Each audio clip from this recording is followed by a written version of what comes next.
उतना गुरुजी बुलाएंगे, बस उतना बोल दूंगी।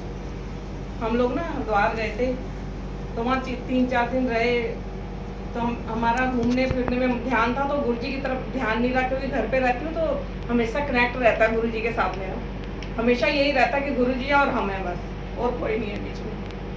तो हरिद्वार घूमने गए, वहाँ 3-4 दिन हो गए, कुछ मेहमानों के साथ इधर उधर घूमते रहे।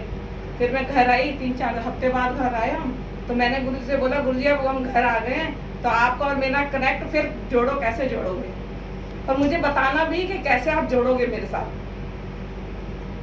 तो रात को मेरे को एक आंटी सपने में आ जाती हैं अपनी बेटी के साथ। आंटी आ जाते हैं और मेरे को बोलते हैं, गिफ्ट लाते हैं इतना बड़ा मेरे लिए, वो गुरुजी की संगत ही होते हैं। और फिर मैं सुबह उठ के अपने अंकल को सपना सुनाती हूँ, फिर अंकल कहते हैं मेरे को भी एक आंटी आई है सपने में, और वो अपने अंकल के साथ और बेटे के साथ आई है सपने में, और मुझे आती है अपनी बेटी के साथ। वही आंटी इनके सपने में आती है, वही आंटी मेरे सपने में आती है, और वो अपने बच्चों के साथ आते हैं, और गुरुजी ऐसे ही मेरा कनेक्ट जोड़ते हैं उनके साथ, और वो बोलते हैं हमारे घर आना, आप हमारे घर आते नहीं हो।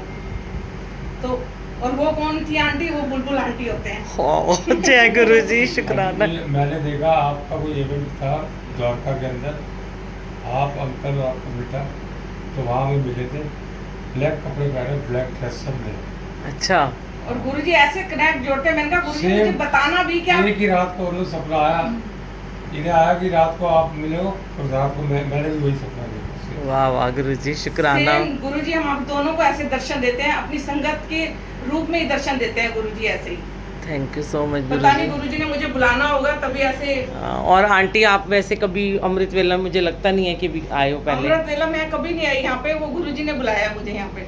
फिर आंटी बोलते हैं आप हमारे घर आते नहीं हो, आना जरूर, ऐसे सपने में बोलते हैं। तो तभी ना मैं हैरान हो जाती हूँ, सपना जब आता है मैं अंकल को सुनाती हूँ, अंकल कहते हैं मुझे भी एक आंटी आई है, और दोनों को एक ही आंटी सपने में आते हैं। और वो गुरुजी, रात को मैं कह के सोई हूँ गुरुजी से, गुरुजी मेरा कनेक्ट जोड़ो, कैसे जोड़ोगे, और मुझे बताना भी। और देख लो अपनी संगत को ऐसे भेज देते हैं।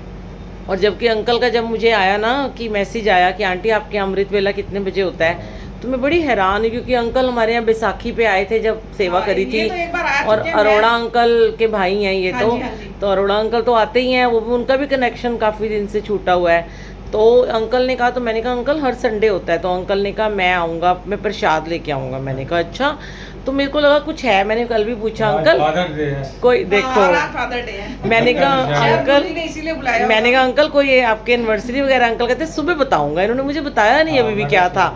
मैं सोच रही थी, मैंने कहा कोई ना कोई तो सरप्राइज होगा अंकल आंटी का, भी पता नहीं क्या सरप्राइज है। तो वो गुरुजी बुलाने वाले थे, देखो हम आपको यहाँ पे फादर्स डे मनाया जाता है। हाँ। चलो हैप्पी फादर्स डे गुरुजी, आप सबके ऐसे ही पापा भाई बन के सबका हाथ थामे रहो, बड़ा अच्छा लगता है। कई बार बहुत संगत जब मुझे बोलती आंटी हमें सपना आया, गुरुजी गद्दी लगा रहे थे और आप वहाँ गुरुजी बैठे थे और उनके चरणों में आप बैठे थे, हमें नजर आए। मैं सोचती गुरुजी हमारे तो इतने माड़े कर्म है, मतलब इतना आपने हमें ऐसा बना दिया कि किसी के सपने में गुरुजी के साथ दिखाई दे रहे हैं, ये तो इस जन्म में तो संभव नहीं था। थैंक यू सो मच, आप लोगों का शुक्राना। कहते हैं संगत के रूप में भी पता नहीं कौन भगवान नारायण आते हैं। गुरुजी को बोला था, गुरुजी मुझे बताना भी कि कैसे आप आओगे, कैसे मुझे दर्शन दोगे, तो उन्होंने ऐसे दर्शन दिए। थैंक यू, शुक्राना।